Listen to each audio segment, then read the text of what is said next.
Hello, dear student. Sorry. Hello dear students, मैं doctor Prabhat Kumar Singh. आज हम लोग फंजाई के बारे में थोड़ा सा एक अध्ययन करेंगे कि मैं जो है फंजाई के बारे में एक सामान्य तरीके से एक अपने विचार को आपके सामने प्रस्तुत करूंगा कि फंजाई होते क्या है, फंजाई किसे कहा जाता है, कि ये किस प्लांट ग्रुप में कहाँ से आए, कहाँ से इसकी डिस्कवरी हुई, प्लांट किंगडम में कहाँ पे इनको रखा जाता है, तमाम सारी चीज़ों को अब आएगा इसमें हम लोग डिस्कस करेंगे। तो फंजाई जो कहा गया कि फंजाई कैसे होते हैं, कि फंजाई को एक प्लांट कहा गया। ये फंजाई एक क्या है, प्लांट होते हैं, ऐसे प्लांट होते हैं जिसमें क्लोरोफिल नहीं पाया जाता है। बस यहीं से विवाद फंजाई में भी शुरू हो जाता है। तो आइए अब हम लोग स्टार्ट करते हैं कि फंजाई के अंदर fungi are achlorophyllous heterotrophic thallophytes. Fungi की जो डिफिनीशन दी गई कि ऐसे प्लांट ग्रुप हैं जिनमें क्लोरोफिल नहीं होता है, और ये जो है पोषण विधि में परपोषी होते हैं, कि अपने भोजन के लिए दूसरे dead or living plant animal पे डिपेंड करते हैं, जिसको हम dead or living animal organic matters कह देते हैं, पे डिपेंड करते हैं। और ये क्या है, थैलोफाइट होते हैं। यह प्लांट किंगडम के ऐसे ग्रुप हैं जिनमें कोई जो है जड़ तना पत्ती का कोई डिफ्रेंसिएशन नहीं पाया जाता है। ये एक ऐसे प्लांट ग्रुप हैं जो क्या है, कंप्लीटली अनडिफ्रेंशिएटेड टिश्यूज के बने होते हैं। फंजाई का अध्ययन हम विज्ञान की जिस शाखा में करते हैं उसको माइकोलॉजी कहा जाता है। और यह जो है दो ग्रीक वर्ड से लिया गया है, माइकस जिसका मतलब होता है मशरूम, और लॉगस मीन्स स्टडी, कि जहाँ हम क्या कहते हैं, स्टडी ऑफ मशरूम कह देते हैं। और मशरूम को क्या कहा गया कि मशरूम क्या एक वेल नोन फंजाई है, लार्ज होता है, बहुत ही इकोनॉमिकली सिग्निफिकेंट फंजाई है, जिसको सब लोग जानते हैं। और इसको जो बहुत पहले से, जब फंजाई मतलब माइक्रोस्कोप नहीं खोजा गया था, तभी जो मशरूम फंजाई के बारे में जाना जाता था। तो मतलब एक लार्ज साइज के कारण इसकी स्टडी सबसे पहले हुई, बहुत ही पुराने समय से हो रही थी। तो वहीं से लिया गया, मशरूम नाम दे दिया गया कि माइकस मीन्स मशरूम। तो माइकस जो वर्ड लाया गया वह माइकिट्स से लिया गया है। और माइकिट्स जो वर्ड है यह आता है एक रोमन साम्राज्य, जहाँ पे राजा जो होते थे उनका जो क्राउन होता था उसको माइकिट्स कहते हैं। तो जो माइकस शब्द लाया गया है कहाँ से, ड्राइव फ्रॉम दी क्या है, crown of king of Roman dominion, वहाँ से लिया गया। ठीक, और उसका चूंकि मशरूम से जो रिलेशन है, कि मशरूम से इसलिए जोड़ा गया कि मशरूम का एक छत्रक जिसको हम कह देते हैं, कि मशरूम में एक स्टाल्क होता है, ऊपर उसको क्या होता है, छातेनुमा अम्ब्रेला लेस से पूरी संरचना पाई जाती है। ठीक, तो उसकी जो संरचना थी मशरूम की, और उसका जो मशरूम का कैप होता है वो उसी तरह होता है जिस तरह से वहाँ पे जो किंग हैं उनका क्राउन मुकुट होता, ताज होता है, वहाँ से इसको लिया गया, नाम दिया गया क्या, माइकस, और जिसकी इंग्लिश मीनिंग क्या है, मशरूम। ठीक, तो हम यहाँ पे क्या कर रहे थे, द स्टडी ऑफ मशरूम आ गया। और हमने क्या कहा कि हम फंजाई का अध्ययन जिस शाखा में करते हैं उसको माइकोलॉजी कहते हैं, क्योंकि मशरूम क्या है, एक फंगस होता है। ठीक, एक कवक है। ठीक, अब मशरूम के अलावा अन्य जो फंजाई होते हैं उनको एक कॉमन नाम देखिए मोल्ड कह दिया गया है, कि मशरूम के अलावा अन्य जो फंजाई हैं उसको क्या कहा गया, एक मोल्ड कहा गया। और उसको एक और स्टिक कर दिया गया कि मोल्ड एक ऐसे समूह फंजाई के हैं जो ब्रेड पे आके मतलब सरवाइव करते हैं, ब्रेड पे जो पाए जाते हैं उनको हम ब्रेड मोल्ड कह देते हैं। दूसरा जैसे जो है आंवले ओंवले पाए जाते हैं, ग्रीन मोल्ड उसको कहा जाता है। ठीक, और जो दूसरे हैं ब्लैक कलर के, अलग अलग उसमें डिवीजन बाद में हो गया।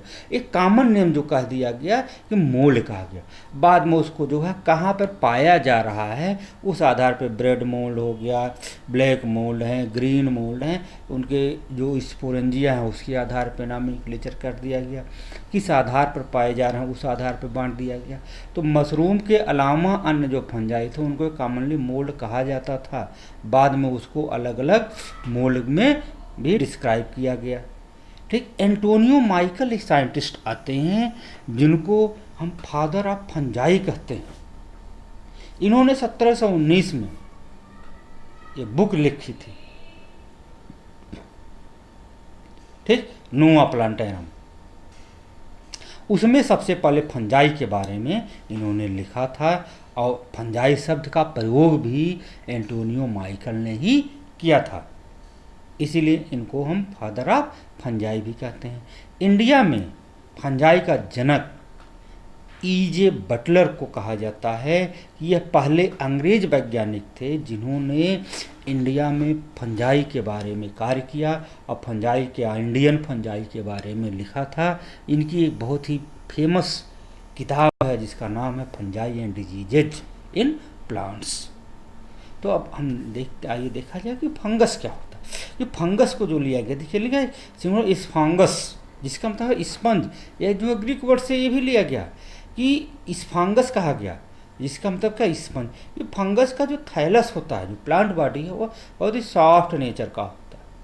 ठीक, और स्पंज जो आप एनिमल किंगडम में पढ़ते हो उसका नाम ही स्पंज है, क्यों क्या होता है, सॉफ्ट होते हैं। वहाँ से इसको शब्द ड्राइव किया गया फंगस, जिसका प्लूरल फॉर्म फंजाई हो जाता है। और एक वचन में फंगस कहते हैं, बहुवचन में उसी को हम फंजाई कह देते हैं। अब फंजाई के अंतर्गत 50,000 से अधिक जातियां रिपोर्ट की गई हैं। ऐसा एक किताब है, टेक्स्ट बुक ऑफ बॉटनी, जिसको वी सिंह पांडे एंड जैन ने मिलकर लिखा है। उन्होंने अपनी बुक में 50,000 स्पीसीज रिपोर्ट किया है। और इसके अलावा आप अलग अलग लिटरेचर पढ़ेंगे, अलग अलग किताबों में इनकी संख्या वेरिएशन है, इसमें पाया जाता है। कहीं कहीं पे जो आपको लिखा मिलेगा से भी अधिक जातियाँ पाई जाती हैं। वशिष्ठा की किताब में पढ़ेंगे, उन्होंने सीधे मोर देन 1 लाख लिख दिया है। इनकी संख्या जो एक अनुमान लगाया गया है कि संभवतः यह जो है 2 से 3 लाख के बीच में इनकी जातियां पृथ्वी पर पाई जाती हैं। ठीक, तो एक जो हमने रिपोर्ट लिखा कि 50,000 से अधिक जातियां पाई जा रही हैं, ऐसा सिंह पांडे जैन की किताब में लिखा गया है। ठीक, तो फंजाई में पाए कौन सी जाते हैं, जिनको हम कॉमनली आप जिसको जानते हैं, यहाँ देखते हैं ईस्ट होता है, जिसको खमीर पाउडर के नाम के से मार्केट में बिकता भी है। ईस्ट है, रस्ट हैं, स्मट हैं, मिल्ड्यूज हैं, मोल्ड हैं, मशरूम्स हैं, ये सब मतलब कॉमन फंजाई हैं, नॉन फंजाई हैं। ठीक, जिनको मतलब कॉमनली जाना जाता है।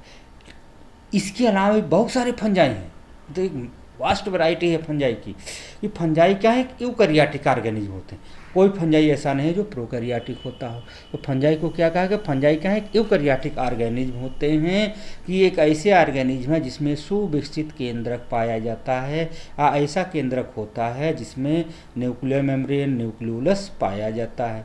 इसके अलावा इसमें क्या होते हैं, मेम्ब्रेन बाउंड सेल ऑर्गेनेल्स भी पाए जाते हैं।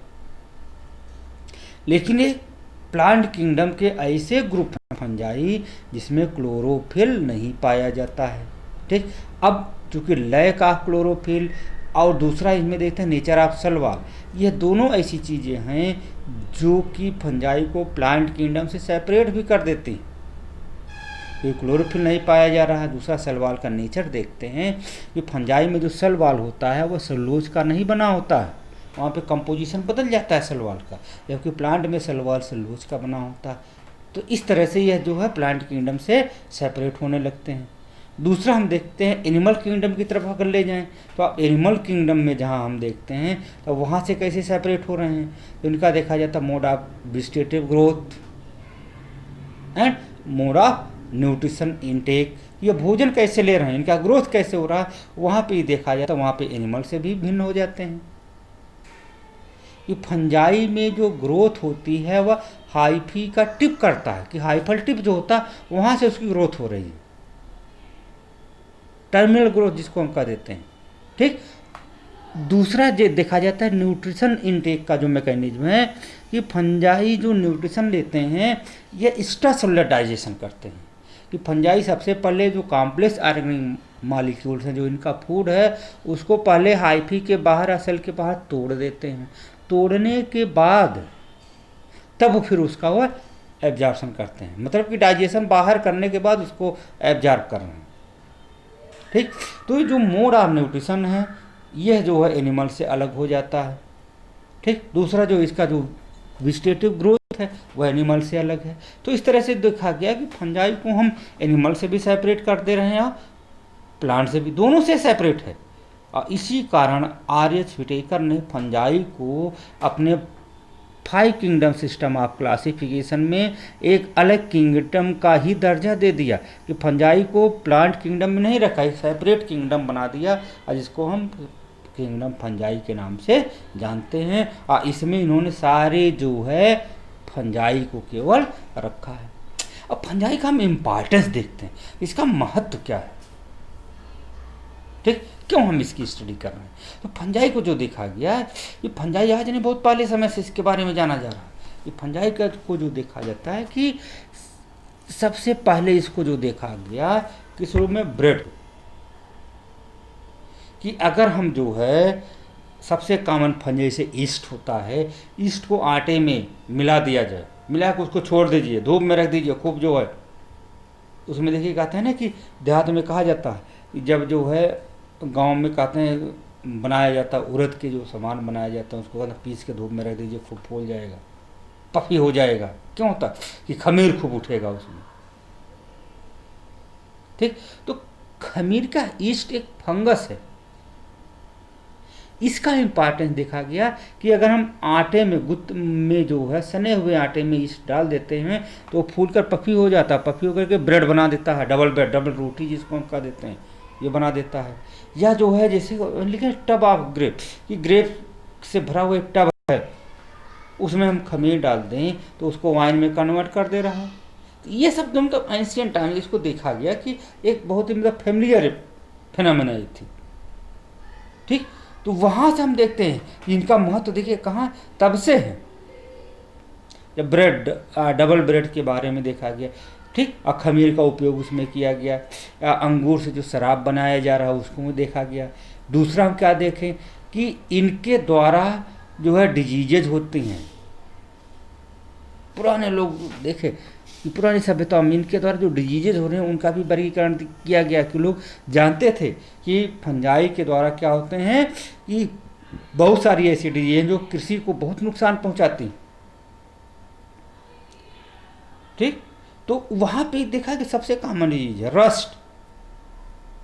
रस्ट को अब हम रोम से आते हैं, जोड़ा गया, रोम को बहुत पुरानी सभ्यता माना जाता है। वहां पे जो देखा गया कि फंजाई से क्या है कि जो अनाज हैं, अनाज को नुकसान हो रहा है, कि अनाज पे यह रोग उत्पन्न करते हैं। अब उसमें सबसे कॉमन रस्ट को देखा गया कि अनाज पे क्या है रोग उत्पन्न करता है। तो उस समय जो है रस्ट को जो माना गया कि इसको जो है रोग नहीं बल्कि क्या कहा गया दैवीय प्रकोप के रूप में देखा गया, रेथ ऑफ गॉड कहा गया कि भगवान नाराज हो गए, देवता के नाराज होने से यह रोग पौधों में आ रहा है। ठीक, तो इससे जुड़ा हुआ रोम में एक बहुत ही फेमस क्या होता है एक फेस्टिवल है। ठीक, और वह फेस्टिवल का नाम है रोबिगैलिया। रोबिगैलिया फेस्टिवल किसके लिए किया जाता है? In the honour of rust of god, जो रस्ट के गॉड हैं। ठीक, कि मतलब रस्ट को क्या कहा गया, यह क्या है प्रकोप है देवता का। तो रिलीजियस के मतलब एक देवता को माना गया, रस्ट के देवता हैं। उन्हीं पे यह 25 अप्रैल को हर साल वहाँ पे एक फेस्टिवल मनाया जाता था, इसको रोबिगैलिया कहते हैं। इसमें कुत्तों की बलि दी जाती थी। ठीक, इस फेस्टिवल में क्या करते थे, कुत्तों की बलि दी जाती थी उस देवता को खुश करने के लिए, जिससे कि वह रोग अनाज पे या पौधों पर न आए। ठीक, तो ये जो है इतिहास देखा गया कि इसका इम्पोर्टेंस कहाँ से है, रोमन सभ्यता से, कल्चर से लिया गया, वहाँ से लेकर आज तक देखा जा रहा, अभी तक फंजाई हैं। तो फंजाई के बारे में नॉलेज तब से है। ठीक, अब देखते हैं फंजाई पाए कहाँ जाते हैं। इसको कहा जाता है they are cosmopolitan in distribution, कि फंजाई पूरे ब्रह्मांड में पाए जाते हैं। ठीक, ये सॉइल में होते हैं, एयर में होते हैं, लेक हैं, रिवर हैं, सी हैं, प्लांट के अंदर, एनिमल के अंदर, ह्यूमन बींग्स के अंदर, ह्यूमन बींग्स के ऊपर भी पाए जाते हैं।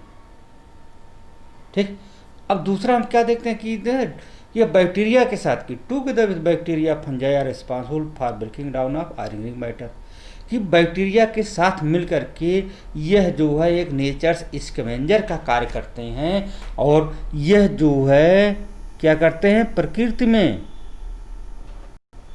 में जो क्या है डेड एनिमल और प्लांट बॉडीज होते हैं उनको यह डिकम्पोज करने का कार्य करते हैं। तो उसी को कहा गया कि यह जो है क्या करते हैं, डेड एनिमल और प्लांट के जो ऑर्गेनिक मैटर्स होते हैं उनको बैक्टीरिया के साथ मिलकर तोड़ने का कार्य करते हैं, और कार्बन, ऑक्सीजन, नाइट्रोजन, फास्फोरस इत्यादि जो है रिलीज करते हैं। कहाँ? In the soil and in the atmosphere. ठीक, ये फंजाई को क्या कहा गया कि यह क्या तो एक इसेंशियल पार्ट है आवर लाइफ, कि हमारे लाइफ के एक बहुत ही इसेंशियल पार्ट भी होते हैं। अब किस रूप में होते हैं? तो ईस्ट का उपयोग सबसे अधिक होता है। अब कहाँ पनीर बनाने में भी किया जाता है, ब्रेड बनाने में किया जा रहा है, बेकरी के जितने भी प्रोडक्ट हैं वहाँ पे इसको देखा जाता है। तो फंजाई का जो मतलब ये क्या है कि हमारी डेली लाइफ में बहुत ही मतलब इसका महत्व होता है। इसके अलावा देखा जाता है कि फंजाई का तो भोजन के रूप में यूज किए जाते हैं। अब भोजन के रूप में क्या कौन से फंजाई हैं? सबसे कॉमन मशरूम होता है, जिनको हम भोजन के रूप में एक इम्पॉर्टेंट डिलीशियस आइटम होता है। आज पार्टी आइटम के रूप में उसको जो है कहीं भी जो है जहाँ वेजिटेरियन पार्टियाँ होती हैं उसमें मतलब मशरूम को डिलीशियस वेजिटेबल के रूप में आइटम के रूप में रखा जाता है। ठीक, अब फंजाई में दूसरा हम क्या देखते हैं, इसमें माइक्रो प्रोटीन्स होते हैं, जिसको फंगल प्रोटीन भी कहते हैं, जो उनके माइसिलियन में पाए जाते हैं। ठीक, अब फंजाई को दूसरा हम क्या देखते हैं कि फंजाई का जो मतलब स्टडी हम करते हैं, अब यह बायोलॉजी में बहुत ही मतलब एक इम्पॉर्टेंट रोल इसका है। और सब जो इसका इम्पॉर्टेंट रोल है, दो तीन चीज़ें इसमें देखती हैं। एक जो है ईस्ट है, सैकरोमाइसेस सेरेविसी को देखा जाता है, और दूसरा न्यूरोस्पोरा फंजाई। ठीक, तो जो सैकरोमाइसेस सेरेविसी देखा गया, यह मतलब बहुत ही हेल्पफुल था इसमें कि यह बायोलॉजी का आधार फंडामेंटल नॉलेज के लिए। और वह नॉलेज फंडामेंटल क्या है कि ईस्ट के रिएक्शंस को देख करके ही या इसकी स्टडी करके ही सेल के मेटाबॉलिज्म और सेल के जो बायोकेमिस्ट्री है उसकी स्टडी की गई। मतलब क्या होगा, इसको हम क्या कहते हैं, द स्टडी ऑफ जो saccharomyces cerevisiae discover the basic ideas of biochemistry and metabolism of the cell. Cell की जो मतलब बायोकेमिस्ट्री उसकी क्या है, उसकी जो मेटाबॉलिज्म क्या है, उसके बारे में जो स्टडी पॉसिबल हुई वो कहाँ से देखा गया, वह जो है ईस्ट के स्ट्रेन सैकरोमाइसेस सेरेविसी के जो है डिस्कवरी से हुआ, उसके अध्ययन करने से जो है इसमें देखा गया। तो इसीलिए कहा गया कि जो सैकरोमाइसेस सेरेविसी का अध्ययन है वह जो है बेसिक्स ऑफ बायोलॉजी में बहुत ही हेल्पफुल हुआ, कि बायोलॉजी के बेसिक्स क्या हैं उसमें ज्ञान बढ़ाता है। दूसरा देखा गया न्यूरोस्पोरा को, कि न्यूरोस्पोरा को जो हम देखते हैं कि न्यूरोस्पोरा ने जो है मॉडर्न जेनेटिक्स की आधारशिला रखी है। और कैसे रखी कि न्यूरोस्पोरा है वह फंगस है जिस पे सबसे पहले स्टडी किया गया, one gene one enzyme hypothesis दिया गया है। ठीक, कि न्यूरोस्पोरा की पूरी मैकेनिज्म को स्टडी किया गया था। तो दो फंजाई आपके आगे, सैकरोमाइसेस सेरेविसी या न्यूरोस्पोरा। सैकरोमाइसेस सेरेविसी से किस में सहायता मिली, बेसिक्स ऑफ बायोलॉजी, कि उसमें जो बेसिक सेल के जो मेटाबॉलिक एक्टिविटीज कैसे परफॉर्म होती हैं, उसमें बायोकेमिकल रिएक्शंस कैसे होते हैं, उसकी स्टडी की गई। न्यूरोस्पोरा की सहायता से देखा गया कि कैसे एक जीन एक एंजाइम बना रहा है, एक एंजाइम एक पॉलीपेप्टाइड चेन बना रहा है, जिसको one gene one enzyme theory भी कहा गया, हाइपोथेसिस भी कहा जाता है। यह न्यूरोस्पोरा की स्टडी से पॉसिबल हुआ। ठीक, इसलिए न्यूरोस्पोरा को क्या कहते हैं, ये बायोलॉजिकल टूल्स कहते हैं। मतलब कि ये क्या है, एक बायोलॉजिकल लेबोरेटरीज में यह टूल्स के रूप में यूज़ किया जाता है। मेडिकल फील्ड में जहाँ हम आते हैं, इसका जो इम्पोर्टेंस देखते हैं मेडिकल फील्ड में, तो सबसे पहला नाम आता है अलेक्जेंडर फ्लेमिंग। एक वेल नोन क्या थे, बैक्टीरियोलॉजिस्ट थे, जिन्होंने सबसे पहले एक एंटीबायोटिक पेनिसिलिन का खोज किया था। एक वंडर ड्रग कहते हैं, और यह एक लीडिंग बायोलॉजिकल डिस्कवरी थी उस समय की।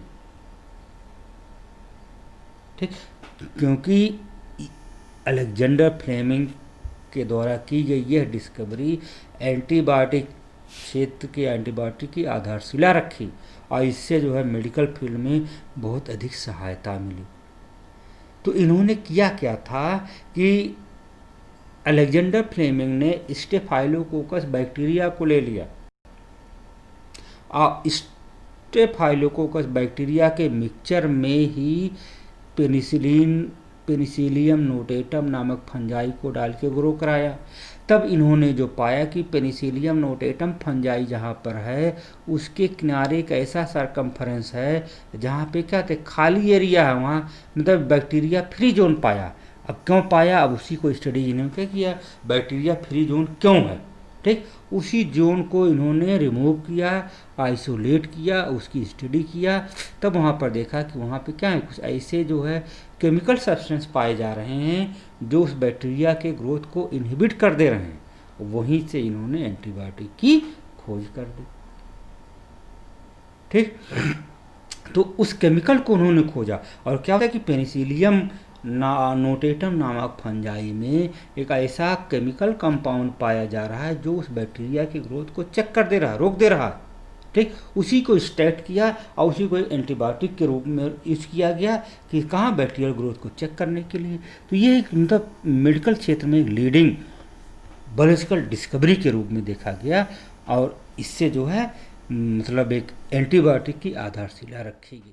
ठीक, दूसरा हम एक देखते हैं, नाम आता है दूसरा एक वंडर ड्रग है इरगॉट जिसको कहते हैं, एक फंजाई है क्लेविसेप्स पर्प्यूरिया जिससे प्राप्त किया जाता है। तो क्लेविसेप्स पर्प्यूरिया एक क्या है, यह फंगस है और क्या पैरासिटिक फंगस होता है, रोग उत्पन्न करता है और मुख्य रूप से इसको जो देखा जाता है ग्रास जो होते हैं ग्रासेस पे जाके डेवलप करता है। ठीक, या जो ग्रास फैमिली के मेंबर्स हैं वहाँ पे डिजीज काज करता है। ठीक, अब यह जो डिजीज काज करता है उसको हम इरगॉटिज्म कह देते हैं। लेकिन इससे जो ड्रग प्राप्त किया जाता है इरगॉट, उसको भी नाम दिया गया और इसका उपयोग क्या है, इसको देखा गया बहुत ही इम्पॉर्टेंट उपयोग प्रेग्नेंट वुमेन्स में लेबर पेन उत्पन्न करने के लिए इरगॉट को दिया जाता है। दूसरा क्या करता है कि बर्थ और डिलीवरी के बाद जो है ये ब्लीडिंग को रोकने में भी बहुत ही कारगर होता है। ठीक, तो इसको हम क्या करते हैं कि इरगॉट जो है एक ऐसा ड्रग है जो एट्रोनाइन कॉन्स्ट्रक्शन एंड हीमोहरेज को रोकने का भी कार्य करता है। इसके अलावा जो है इरगॉट में एक जो है इरगॉट जो है लाइसर्जिक एसिड भी इसमें पाया जाता है। यह लाइसर्जिक एसिड जो है क्या होता है, यह जो साइकेडेलिक ड्रग है लाइसर्जिक की मतलब कि एक ऐसा ड्रग है जो मेंटल और विक्षिप्त पर्सन होते हैं उनको दवा के रूप में दिया जाता है। तो ऐसी दवाओं में एक जो है ये क्या था प्रिंसिपल कंपोनेंट के रूप में इसको यूज़ किया जाता है। अब बहुत से इसके अलावा फंजाई हैं जो कि मतलब मेडिकल क्षेत्र में यूज किए जाते हैं। इनमें जो है ये कोलेस्ट्रॉल लेवल को कंट्रोल करने का कार्य करते हैं। ऐसे फंजाई जो कोरोनरी हार्ट डिजीज़ के लिए उपयोगी होते हैं। ठीक, और इसके अलावा फंजाई का उपयोग organic acid enzymes vitamin C के इंडस्ट्रियल प्रोडक्शन में भी किया जाता है। इसके द्वारा जो है इंडस्ट्रियल प्रोडक्शन किया जाता है इन लोगों का। साइज़ जो हम देखते हैं कि साइज़ क्या होती है फंजाई की, तो फंजाई का साइज़ क्या बहुत ही वेरिएबल है, माइक्रोस्कोपिक से लेकर माइक्रोस्कोपिक तक होते हैं, बहुत सूक्ष्म से लेकर लार्ज तक, मतलब 20 से 25 सेंटीमीटर और 25 से 30 सेंटीमीटर लंबाई तक के ये फंजाई पाए जाते हैं। तो फंजाई का जो खोज देखा जाता है क्योंकि साइज में बड़े भी होते हैं, तो लार्ज साइज के जो फंजाई थे उनकी डिस्कवरी माइक्रोस्कोप की डिस्कवरी के पहले हो चुकी थी। ठीक, लेकिन 17वीं शताब्दी में जब माइक्रोस्कोप की डिस्कवरी हुई तो फंजाई के बारे में नॉलेज और बढ़ा और भी ऐसे फंजाई को देखा गया जिनको हम नेकेड आई से नहीं देख सकते हैं। इसके अलावा फंजाई की डिटेल स्टडी इनके द्वारा पॉसिबल हो सकी। तो वेरिएशन जो हम देखते हैं क्या हो गया कि सूक्ष्म होते हैं, सूक्ष्म से लेकर के क्या हैं स्थूल होते हैं, बड़े होते हैं। ठीक, तो बड़े होने का जो मतलब है कि अब ये कितने बड़े होते हैं, इसको देखा गया कि कुछ मशरूम्स, पफबॉल्स, ब्रैकेट फंजाई और सेल्फ फंजाई जिसको कहते हैं, ये सब ऐसे फंजाई हैं जो बहुत ही लार्ज साइज के होते हैं, जिनका देखा गया कि पफबॉल्स और ब्रैकेट फंजाई ऐसे होते हैं कि जिनका डायमीटर 20 से 25 सेंटीमीटर तथा लंबाई 25 से 30 सेंटीमीटर तक होती है। तो एक वेरिएशन कहा गया कि इनके साइज में क्या होता है, लार्ज वेरिएशन पाया जाता है। डिस्ट्रीब्यूशन देखते हैं फंजाई के, फंजाई पाए कहाँ जाते हैं, ठीक। तो फंजाई का जो डिस्ट्रीब्यूशन देखते हैं कि यह क्या है, वर्ल्ड वाइड है, ठीक। कॉस्मोपॉलिटन कहा गया था कि ये क्या होते हैं, टेरेस्ट्रियल भी होते हैं, एक्वेटिक भी होते हैं, और जहाँ एक्वेटिक हैं या फ्रेश वाटर में भी पाए जाते हैं, मैराइन इन्वायरमेंट में भी पाए जाते हैं, ब्रैकिश वाटर जो गंदा जल, मटमैला जिसको ब्रैकिश वाटर में भी होते हैं, हाईली पोल्यूटेड वाटर में भी पाए जाते हैं, ठीक। इसके अलावा जो देखते हैं कि इसको हम क्या कहते हैं, मतलब वास्ट वैरायटी ऑफ हैबिटेट, कि ये बहुत ही ऐसे प्लांट ग्रुप हैं जो मोस्ट कॉमन कहा जाता है कि पृथ्वी पे सबसे जो है कॉमनली जो है अधिक पाए जाने वाले, अधिक हैबिटेट में पाए जाने वाले ग्रुप फंजाई होते हैं। एक वाइड वेरिएशन इसीलिए इनको कह दिया जाता है, ठीक। तो दूसरा हम क्या कह देते हैं कि यह ऐसे हैबिटेट में भी पाए जाते हैं जहाँ पर ऑर्गेनिक मैटर बहुत कम होता है, बहुत सूक्ष्म मात्रा में होता है, जैसे एरिड जोन जो होते हैं। तो फंजाई को कहा जाता है कि जो सॉइल होता है फंजाई का सबसे बेस्ट प्लेस होता है, लेकिन इसके अलावा एरिड जोन जहाँ पे मतलब एक ऑर्गेनिक मैटर कंटेंट बहुत कम होता है, वहाँ पर भी कुछ फंजाई पाए जाते हैं। अगर हम अधिकता में कहें तो सॉइल को कहा जाता है कि सॉइल का फंजाई का पूरा हाउस है, घर है, जहाँ बहुत अधिक संख्या में पाए जा रहे हैं। और फंजाई का जो डिस्ट्रीब्यूशन देखते हैं कि यह जो है टेम्परेट, ट्रॉपिकल, हर प्रकार के जो है जोन में पाए जाते हैं। आर्कटिक एरिया में, अंटार्कटिक एरिया में भी कुछ फंजाई को रिपोर्ट किया गया है, लेकिन वहाँ पे वो क्या होते हैं, एल्गी के साथ मिलकर लाइकेन बना देते हैं, ठीक। तो ये जो है डिस्ट्रीब्यूशन फंजाई का देखा जाता है कि वाइड रेंज ऑफ हैबिटेट पे पाए जाते हैं। तो यहीं पे ये वीडियो समाप्त होता है। यहाँ तक यह प्रथम भाग था जनरल कैरेक्टर का। अब इसके सामान्य स्टडी जो हम दूसरे पार्ट में फिर करेंगे। अब अगर ये वीडियो पसंद आया हो तो इसको एक बार सब्सक्राइब ज़रूर करें, क्योंकि आपके सब्सक्राइब करने से सब्सक्राइबर की संख्या मेरी बढ़ जाएगी, लेकिन आपका उसमें कोई नुकसान नहीं होगा।